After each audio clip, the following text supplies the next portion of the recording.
Then Jacob went on his journey, and he came to the land of the people of the east, and he looked. And behold, there was a well in the field, and there were 3 flocks of sheep lying by it. For out of the well they watered the flocks, and a great stone was upon the well's mouth. And all of the flocks were gathered together here, and they rolled the stone from the well's mouth, and watered the sheep, and put the stone again on the well's mouth in this place. And Jacob said unto the young people that were there, My brothers, where do you come from? And they said, We're from Haran. And he said unto them, Do you know Laban, the son of Nahor? And they said, Sure, we know him. And he said unto them, Is he well? And they said, Sure.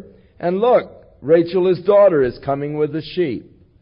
So God had his hand upon Jacob, had guided him to the place of Haran. And actually, at that very moment, Rachel, his cousin, was coming with her father's sheep. Now, this well had this big rock over it. And they would gather at the well to water their sheep. Well, here it was in the early afternoon, and these people were already there. But the rock was so big, evidently it took a lot of them to move the rock. And so they'd have to wait till the whole group came. But yet, they had sort of a process where first come, first serve. And so they'd come early and just sort of lie around and let their sheep lie there while they were waiting to get enough people to move the rock so that they could water it. And then they would wait until all the flocks that were gathered in turn, and each one being watered, and then they would roll the rock back over the well.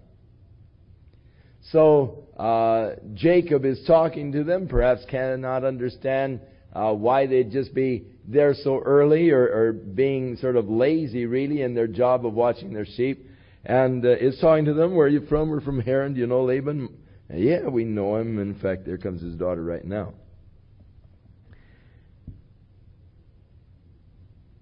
And he said, Hey, it's still early afternoon, really, about noontime. It's yet high day.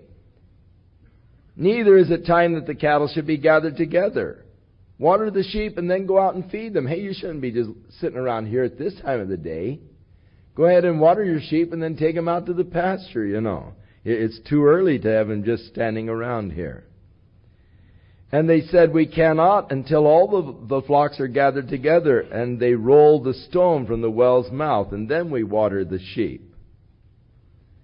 And while he was yet talking with them, Rachel came with her father's sheep, for she kept them. And it came to pass, when Jacob saw Rachel, the daughter of Laban his mother's brother, and the sheep of Laban his mother's brother, that Jacob went near and rolled the stone from the well's mouth and watered the flock of Laban his mother's brother. Probably just showing off a little bit his strength. It took a whole group of them to roll that stone back, but when you've got incentive, it's amazing what you can do.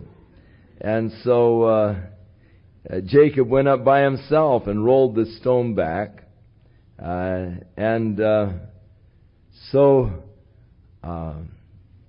Then Jacob, overcome with emotion, kissed Rachel and lifted up her voice and wept.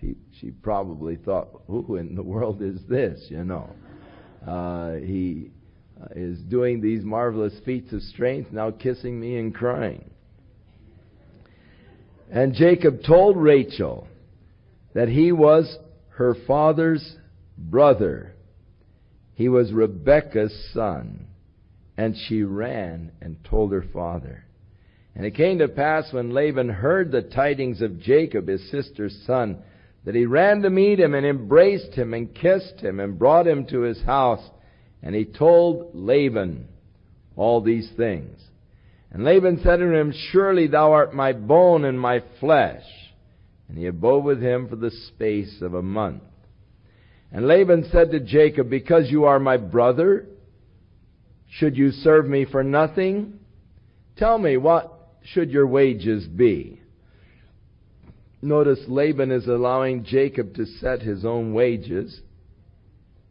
And Laban had 2 daughters. The name of the elder was Leah. The name of the younger was Rachel. And Leah was tender-eyed. Some believe that means she was blue-eyed. Her eyes were not the real deep dark brown, which were considered the stronger eyes. But Rachel was beautiful and well favored. And Jacob loved Rachel, sort of a love at first sight. And he said, I will serve thee 7 years for Rachel, thy younger daughter. Now it was a custom in those days for a man to pay a dowry for a wife. And in those cultures today, it is still a cultural thing to pay a dowry. Now, what a dowry actually amounts to is alimony in advance. In case you're not treating your wife right and she has to leave you, rather than being destitute, the dowry is to be saved for the wife. It's actually for her and for her future. In case you put her away, in case you divorce her, she has enough to get along on. The dowry was then used for that. It was actually alimony in advance, and it was the responsibility of the father to keep that for the wife for the future. In case something didn't work out in the marriage, it was then to take care of her and to provide for her. Now, Jacob he came off from home with nothing. All he had was his walking stick. So he had no dowry. But he was so in love with Rachel, he was willing to become a slave for 7 years in order that his 7 years of service might become a dowry. Now, in reality, in those 7 years that he served Laban for Rachel, because God so blessed Jacob and Jacob's service, that Laban was increased with wealth and goods, that which came to Laban by Jacob's service should have been set aside as the dowry for the daughter. But Jacob didn't do that. Laban didn't do that. He just, used it for himself and did not really set up a true dowry for his daughters. And so Jacob made the deal, I'll serve you 7 years for your younger daughter, Rachel. And Laban said, it is better that I give her to you than I should give her to another man. Go ahead and abide with me. And Jacob served for 7 years for Rachel, and they seemed unto him just like a few days because he had such great love for her. And Jacob said to Laban, give me my wife, for my days are fulfilled, that I may go in unto her. Now, he had served the 7 years, but Laban still just didn't turn her over. Jacob had to ask for her. And Laban gathered together all the men of the place, and he made a great feast, because actually they would celebrate for about 7 days. The wedding feast would last that long. They'd gather together and have big feasting and big parties and all. And so it came to pass in the evening, it was dark, he took Leah, his daughter, and of course they were heavily veiled, and he brought her to him, and he went unto her. And Laban gave unto his daughter Leah Zilpah, his maid, for a handmaid. And it came to pass in the morning, when Jacob saw his new bride, that it was Leah. And he said to Laban, what have you done to me? I served you for Rachel. Why have you beguiled me? And Laban said, it's the custom of the country that we're not to give the younger before the firstborn. So fulfill her week. In other words, the week wedding thing, go ahead and fulfill her week, sort of the honeymoon. And then I'll give you the other daughter, and you will serve me yet another 7 years. Now, I am certain that in this, Jacob could not help but remember the deception that he had pulled upon his dad, disguising as his brother. As a man soweth, so shall he also reap. And this is a classic example. He had disguised himself as his brother, had deceived his father, had gone in and received the blessing. And now the old switcheroo is pulled on him. And his father-in-law does much the same for him. He serves for 7 years. Create a dowry. And the old man switches daughters. A lot of questions are unanswered. Where was Rachel? You know, I wonder if they had to whisk her away by force. And what was Leah's mental attitude in this whole thing? I mean, surely she knew that in the morning when he wakes up and sees that it's me.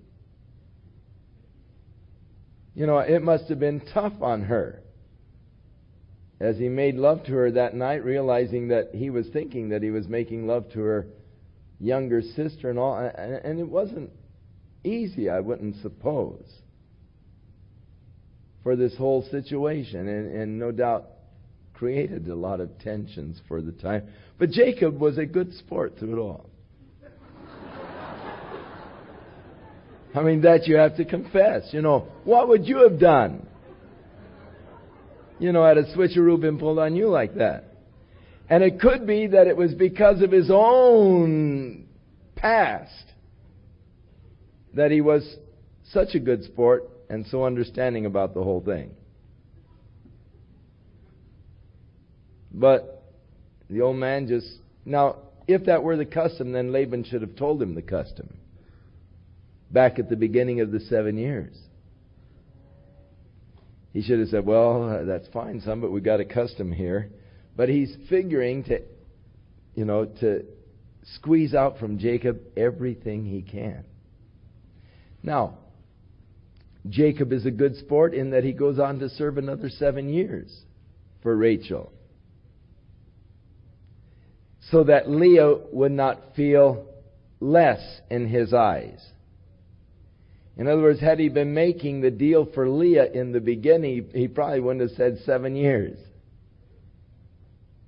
because he really wasn't interested in her. But Jacob consenting to go on for another 7 years, and there isn't really too much about Jacob's explosion or anger or anything else, but he's pretty even and cool through the whole thing. Much more than I think I would be under the similar circumstances.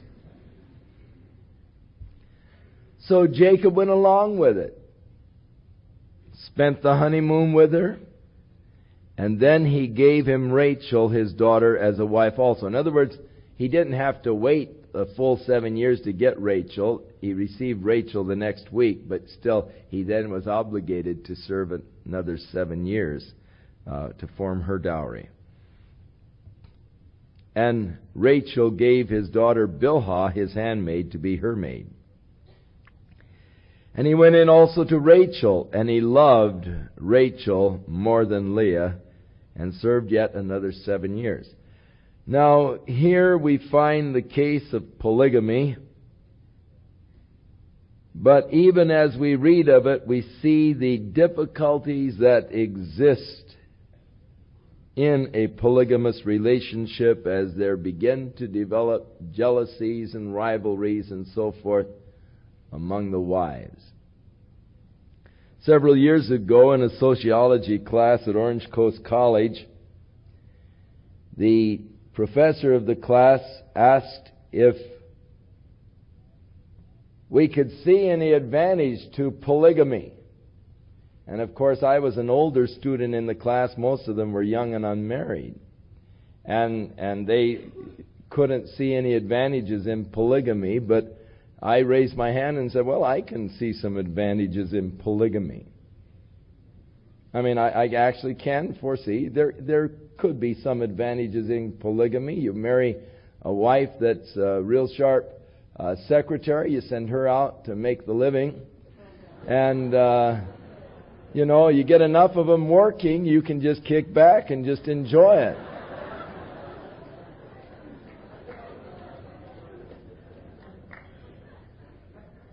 But though I can see some advantages or possible advantages to polygamy, I can also see enough disadvantages that I would be discouraged from ever trying to have such a relationship. And so we find that here there is really no strong biblical injunction against it. It was something that was accepted in that culture at that time. And of course it came to its maximum under Solomon. But by the time we come to the New Testament and the purposes of God are more clearly defined,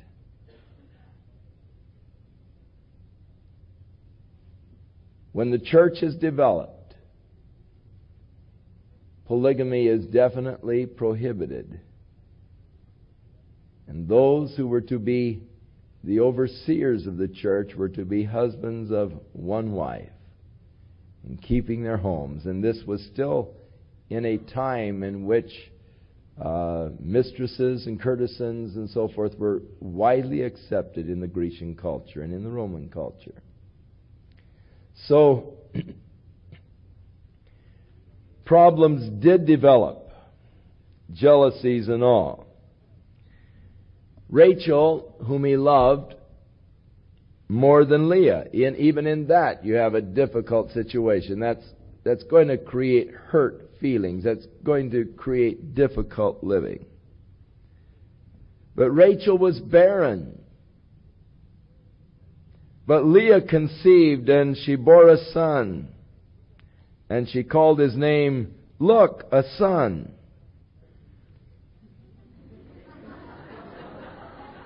For she said, The Lord has looked upon my affliction. He sees that he doesn't love me so much as he loves my sister. So look, a son. Now therefore my husband will love me. Isn't that rather pathetic? She senses a lack of love from Jacob, and she's hoping now that I've borne him a son, now will he love me. And reaching out for love. As I say, this is just the tragic byproduct of this polygamous relationship. And she conceived again and bore another son, and she said, Because the Lord has heard that which hath heard that I was hated. And that word hated should not be taken literally. I was loved less. He didn't really hate her, but he didn't love her as much as he loved Rachel. He hath therefore given me this son. And so she called his name Hearing, which the Lord has heard me. So she called his name, I've been heard, or hearing. She conceived again, bore another son, and said, Now this time will my husband be joined to me, because I have had 3 sons for him. And so she called his name Joined. And she conceived again, and bare a son. And she said, Now will I praise the Lord. Therefore she called his name Praise. And she left off bearing.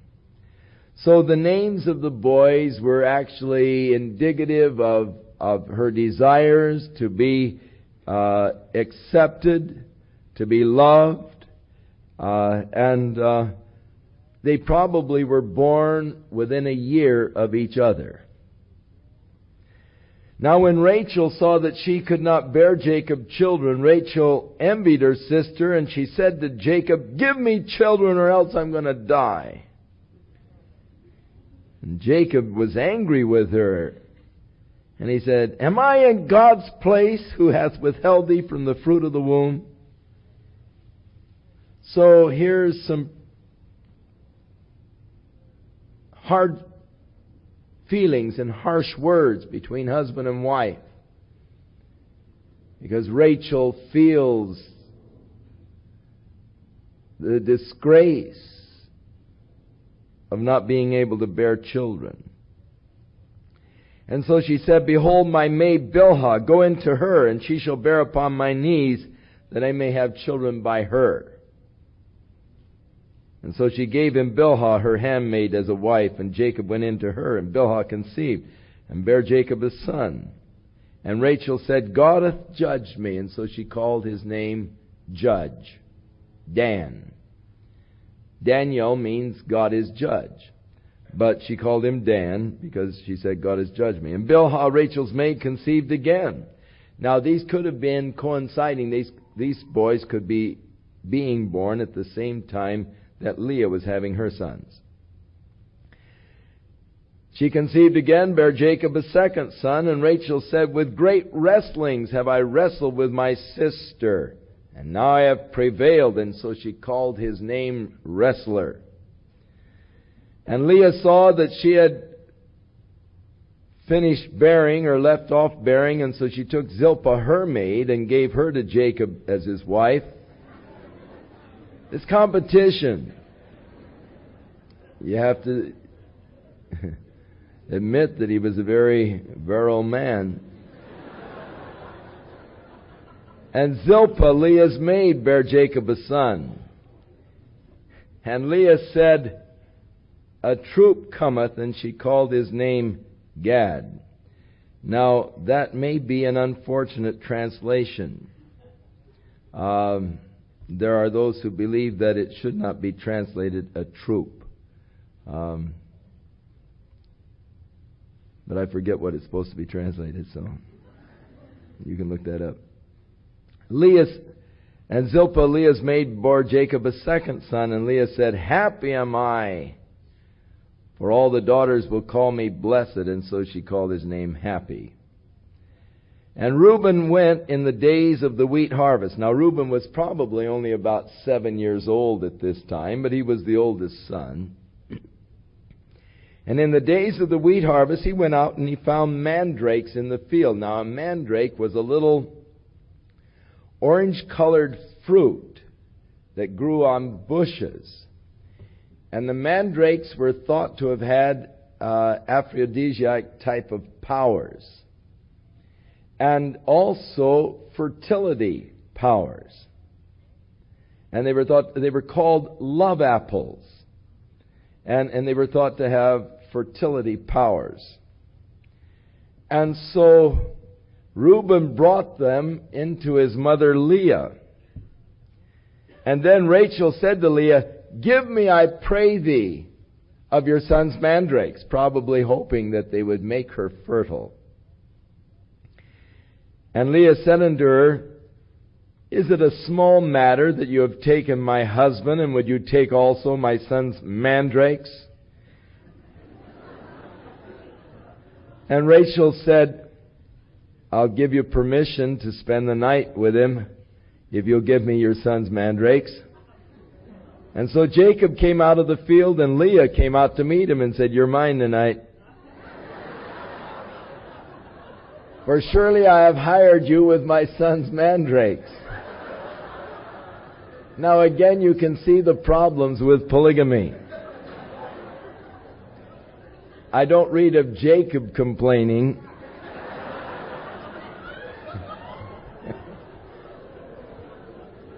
I imagine it was sort of healthy for his ego to have them fighting over him this way.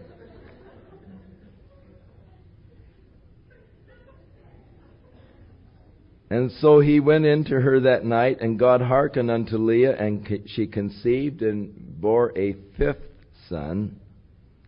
And Leah said, God has given me my hire, because I have given my maiden to my husband. And she called his name Hired. And Leah conceived again, and bare Jacob the sixth son. And Leah said, God hath endued me with a good dowry. Now will my husband dwell with me. I have borne him 6 sons, and she called his name Dwelling. And afterward she bore a daughter, and called her name Dinah. Now how many other daughters were born, we don't know. If there were daughters born in between here, we don't know. We do know that Jacob did have daughters. They are mentioned later, but none of them by name. Dinah is the only daughter that is named, and she is only named here because she becomes an important part of the story later. But girls weren't named. Girls weren't considered valuable. Only the fellows were considered valuable. In fact, when a woman went into labor, they would gather together with, they come together gather all the things for a feast and prepare to have a great big feast. They'd bring in the wine and the meat and everything else. And when the baby was born, if it were a boy, they would just have a huge party and a big feast. If it was a girl, they'd just fold up everything and go home.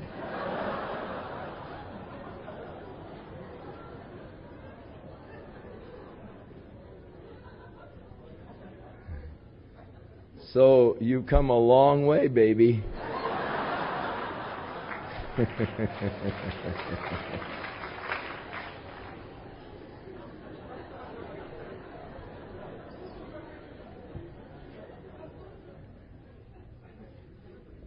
And in reality, it is through Jesus Christ that the cultural patterns have been so changed, where He has brought us to the place where there is no superior sex. But Christ is all and in all. And it's so neat that through Jesus Christ we have been able to recognize a total equality, not only of the sexes, but of people themselves. And the thing that God hates is the exalting or lifting up of one person above another, thinking that you're more important or you're more, you're greater or whatever. Is an attitude that God detests. He wants us to all recognize that the equality, there is no difference.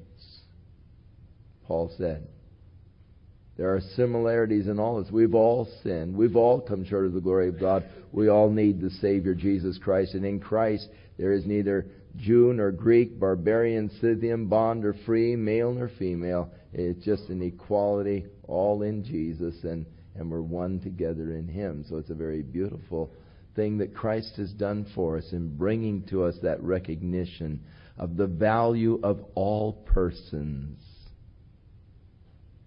And He places tremendous value on each of you. So much so, He said, what should it profit a man if he would gain the whole world and lose his own soul? He's talking about you and your soul. It's more important to God than the whole world. And thus He has placed a high value upon each of us, and He has prized you dearly.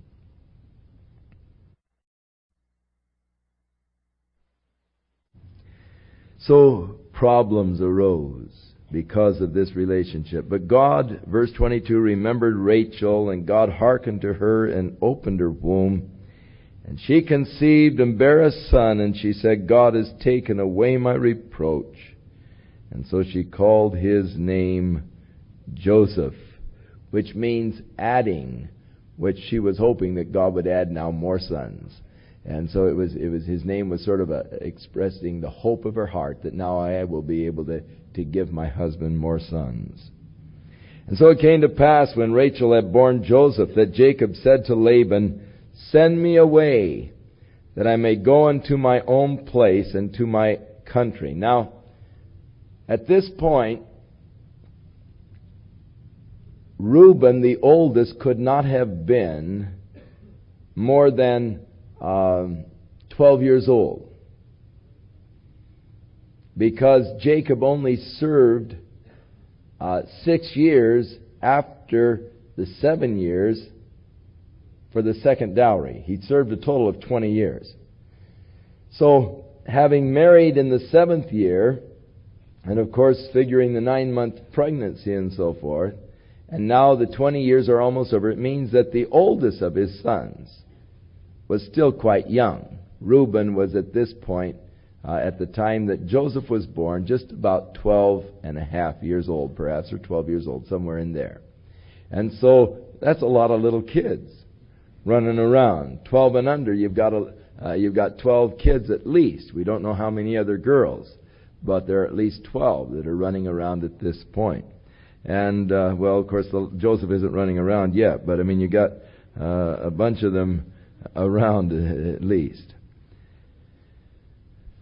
And so, Jacob is coming, and he's saying, give me my own place, my own country, beg your pardon.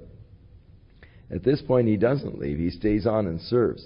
So that means that Reuben, at this point, is probably only 7 years old. So you've got all of them born within a 7-year span, all of these that you've just read about. So it's even more crowded with little ones. Because at this point, he's just saying, send me away, and then he contracts for 6 more years.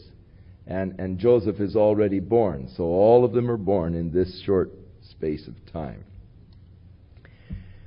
Send me away to my own place, to my own country. Give me my wives and my children for whom I have served thee, and let me go, for you know my service that I have done to thee. And Laban said unto him, I pray thee, if I have found favor in thine eyes, tarry. For I have learned by experience. The word experience there is teraphim. I have learned by my little gods, not teraphim, but it's enchantments. I've learned by enchantments that the Lord hath blessed me for thy sake. So he was serving pagan gods. He would have these little enchantments and so forth, and seeking counsel and all from them. And he had learned by his enchantments that the Lord hath blessed me for thy sake.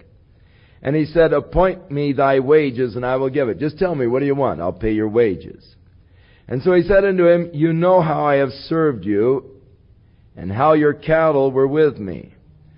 For it was little which you had before I came, and now it is increased unto a multitude, and the Lord hath blessed thee since my coming. And now when shall I provide for my own household also? In other words, Jacob is saying, hey, you remember when I came you really didn't have much. You had just a small flock. And now through my diligence, my service, you really have a lot of wealth, a great multitude of herds and all. And he said, well, what shall I give you? And Jacob said, you will not give me anything. For if you will do this thing for me, I will again feed and keep your flock. In other words, I won't take anything from you, but this is the deal I'll make with you. I will pass through all thy flock today, removing from them all of the speckled and spotted cattle, and all the brown cattle among the sheep, and the spotted and speckled among the goats, and of such shall be my hire. And so shall my righteousness answer for me in the time to come, when it shall come for my hire before thy face, every one that is not speckled and spotted among the goats and the brown among the sheep, that shall be counted stolen with me. And Laban said, behold, I would that it might be according to thy word. And he removed that day the he goats that were rain-streaked and spotted, and the she goats that were speckled and spotted, and every one that had some white in it, and all of the brown among the sheep, and he gave them unto the hand of his sons. And he set 3 days' journey between himself and Jacob fed the rest of Laban's flocks. Now Jacob said, look, all of those that are born, that are rain-streaked, speckled, and so forth, they will be my hire. The solid colors will be yours. Laban says, all right, good deal. And then immediately he goes out, sends his sons out, and pulls them all out of the flock and takes them 3 days' journey so that they cannot intermingle with the solid colors. So he leaves Jacob with nothing but solid colors. And he takes all of those that were rain-streaked or spotted or completely out of the scene, so that Jacob is just left with the solid colors. Now Jacob is saying, this is the way I want it, so that my righteousness will speak for me. In other words, God will be the one that blesses me. Now he had the promise of God, go and I'm going to bless thee. And he had that promise of God of blessing. So he was confident that God would take care of the issue, but he was also a little bit knowledgeable of breeding practices.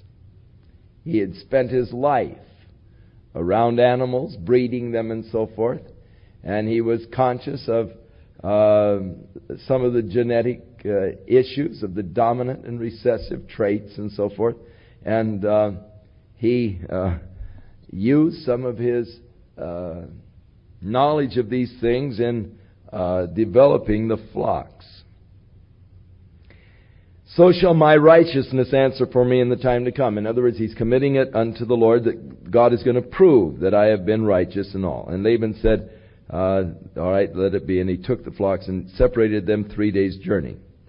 So Jacob took rods of green poplar and of hazel and the chestnut tree, and he piled white strakes in them, and made the white appear which was in the rods. And he set the rods which he had piled before the flocks in the gutters and in the watering troughs, and when the flocks came to drink, that they should conceive when they came to drink. The flocks conceived before the rods, and they brought forth cattle, rain-straked, speckled, and spotted.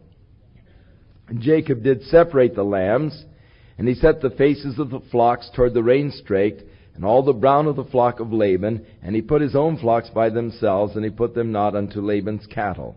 And it came to pass, whensoever the stronger cattle did conceive, that Jacob laid the rods before their eyes of the cattle in the gutters, that they might conceive among the rods.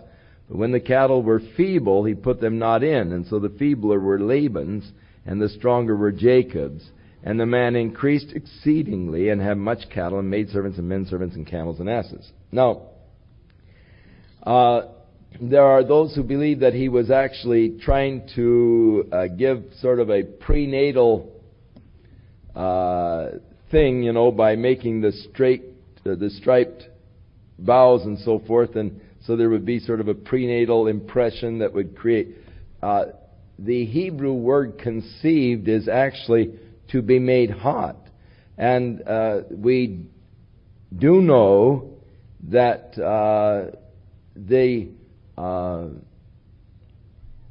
the animals are, by placing stripes in front of them, causes them to desire to conceive. So it was probably that which he was doing, rather than trying to prenatally mark them, that he would just, knowing the genetic structures and the recessive genes and so forth, that the recessives combined with the dominant, can come forth, and spotted and grizzled and so forth. And he was sharp. He knew what he was doing, no doubt. And the stronger ones, he had set these things and caused them to conceive. The weaker ones went on to Laban. And anyhow, he was getting the better of the deal. And he heard the words of Laban's son, saying, Jacob has taken away all that was our father's, and all that which was our father's hath he gotten, all this glory. In other words, they're now saying, hey, that really belongs to our dad. Jacob's stolen it from us. Not so. Jacob made the deal. His dad made the deal. But now the brothers are jealous because Jacob has such a large flock. They're so strong and healthy, and there's a great jealousy. And Jacob beheld the countenance of Laban, and behold, it was not toward him as before. It wasn't, hi there, and son, and it wasn't the old good buddy anymore. But his father-in-law was really changing in his attitude. And the Lord said unto Jacob, Return unto the land of thy fathers and to your family, and I will be with thee.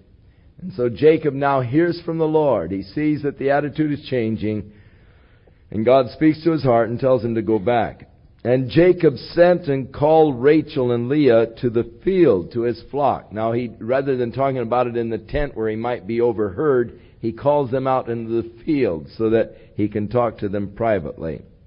And he said unto them, I see that your father's countenance, that it is not toward me as it was before, but the God of my father hath been with me. And you know that with all my power I have served your father. And your father has deceived me, and he's changed my wages 10 times, but God would not allow him to hurt me. And he said thus, The speckled shall be your wages. Then all the cattle bore speckled. If he said thus, The rain-straked will be your hire, then the cattle all rain-straked.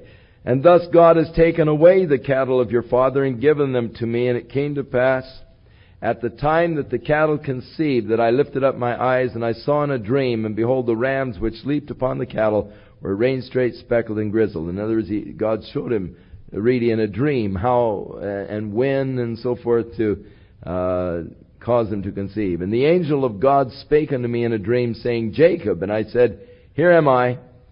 And he said, Lift up now your eyes, and see all the rams which leap upon the cattle are ranged straight, speckled and grizzled. For I have seen all that Laban doeth unto thee, and I am the God of Bethel, where you anointed the pillar, and where you vowed a vow unto me. Now arise, and get thee out of this land, and return to the land of thy family. So it is interesting that God announces to him, I am the God of Bethel. Come back to the place of your family. I am the God that met you there in Bethel. And so Rachel and Leah answered and said unto him, Is there yet any portion or inheritance for us in our father's house? In other words, our father has gone ahead and used up our dowry. He has not given us anything. We've got nothing there. We are counted to him as strangers, for he hath sold us, and he's devoured our money. He spent the dowry. He sold them. He spent the dowry. We're just like a stranger to him. For all the riches which God has taken from our father, it's really ours and our children's. Now then, whatsoever God has said unto you, go ahead and do it. Then Jacob rose up, and he set his sons and his wives upon camels, and he carried away all of his cattle and his goods which he had gotten, and the cattle of his getting which he had gotten in Paddan Aram, to go to Isaac his father in the land of Canaan. And Laban went to shear his sheep, and Rachel had stolen the teraphims, the images that were her father's, the little idols that they used. And Jacob stole away unaware to Laban the Syrian, in that he told him not that he was fleeing. So he fled with all that he had, and he rose up and he passed over the river, and has set his face toward Mount Gilead. Now Mount Gilead is about 300 miles away, and Mount Gilead is the mountain range that goes on the west bank of the Sea of Galilee and into that area there, about 300 miles away. He fled with all of his had towards Mount Gilead. But of course, traveling with that many animals and the family and everything was slow travel. The best you could do would be about 15 to 20 miles a day. And he had a good start. Actually, his father-in-law was out shearing the sheep. And it was 3 days before Laban even found out that he was gone. He probably had worked his flocks down to the southern extremities anyhow, and probably put about 90 miles distance between at the start of the time before he started driving them away. And then he put 3 days more journey between him and Laban. And Laban couldn't just leave the shearing of the sheep immediately. He probably finished up as fast as he could before he took off to catch Jacob. But because he was forced in a fast march to catch Jacob, he caught him down around the area of Mount Gilead, just about 300 miles distance. So it was told Laban on the third day that Jacob had fled, and so he gathered his brothers with him, and he pursued after him for 7 days until he overtook him at Mount Gilead. And God came to Laban the Syrian in a dream by night and said to him, Take heed that you speak not to Jacob either good or bad. Then Laban overtook Jacob, and now Jacob had pitched his tent in the mount, and Laban with his brothers pitched in the mount of Gilead. And Laban said to Jacob, What have you done? You've stolen away unaware to me, and carried away my daughters as captives, taken with a sword. Why did you flee away secretly and steal away from me, and did not tell me, that I might have sent thee away with parties and songs and the tabret and the harp?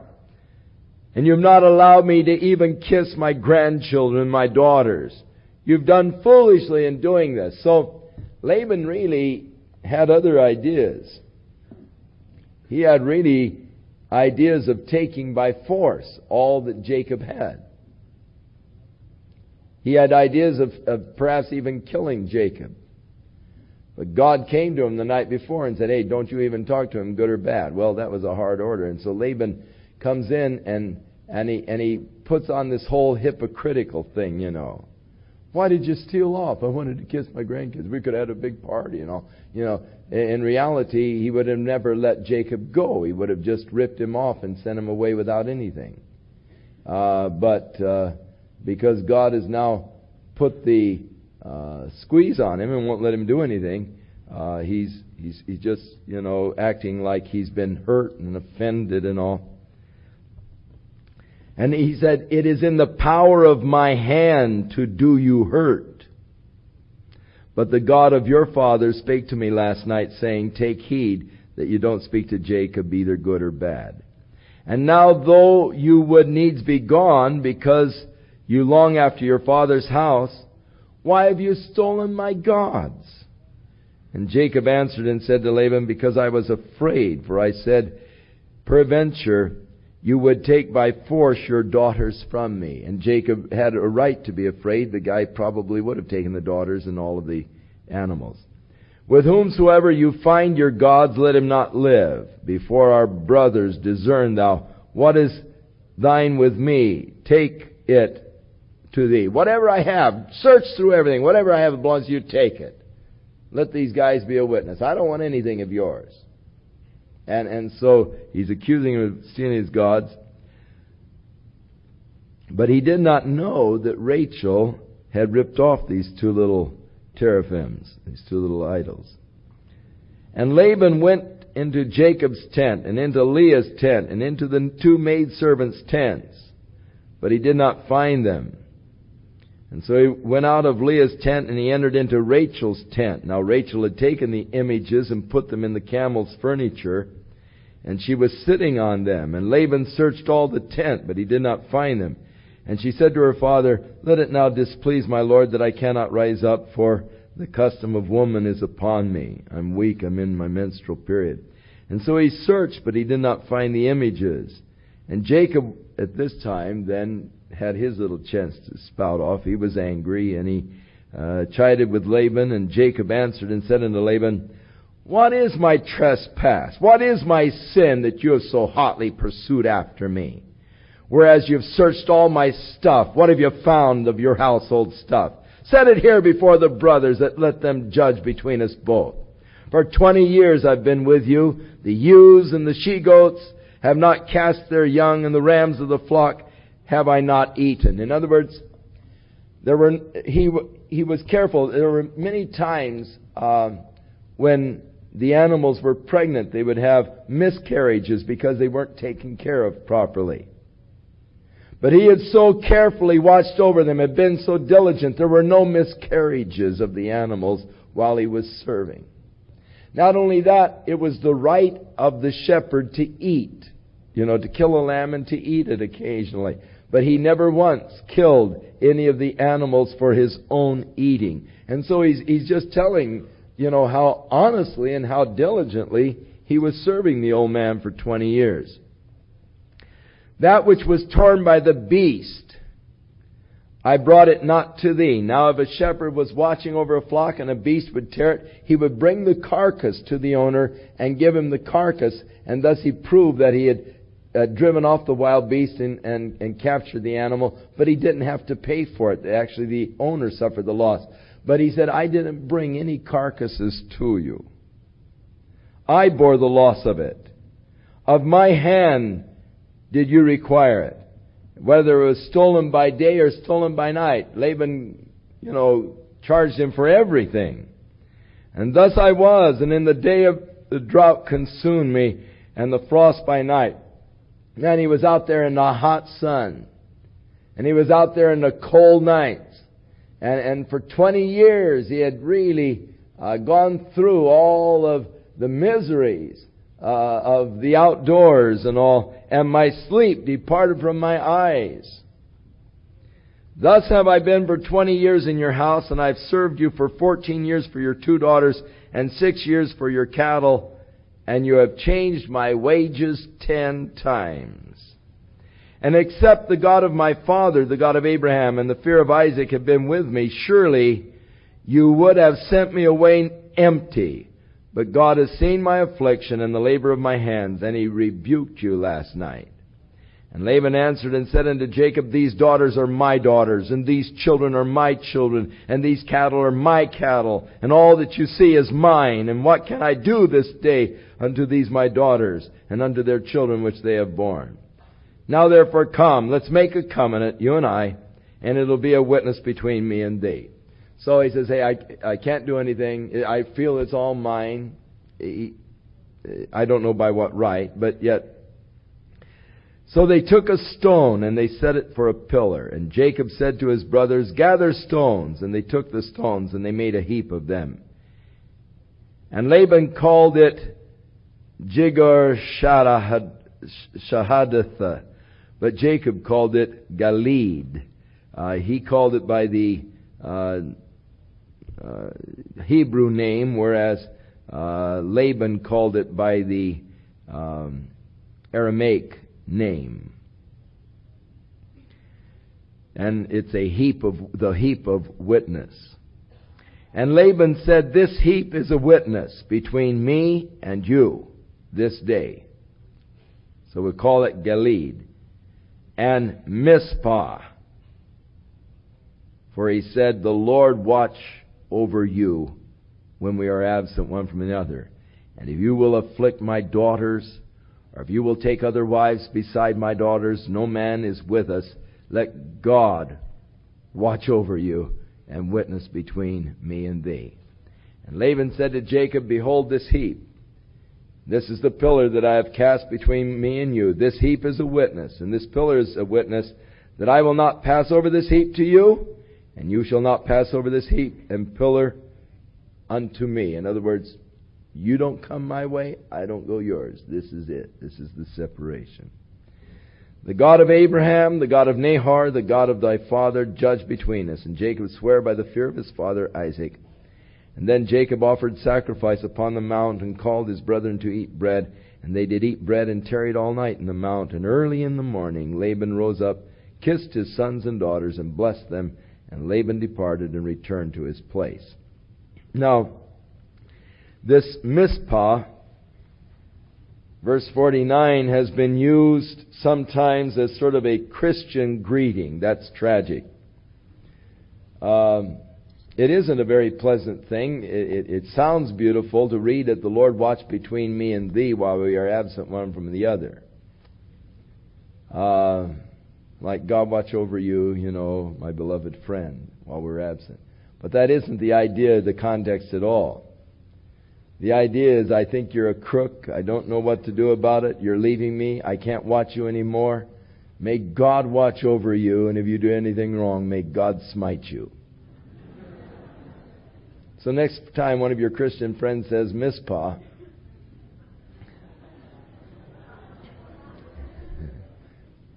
you might not be so willing to just smile. It isn't a pleasant departure, but it is one intention. The Lord watch you, I can't. So we'll start in chapter 32 next Sunday, and we did pretty well tonight, so moving along.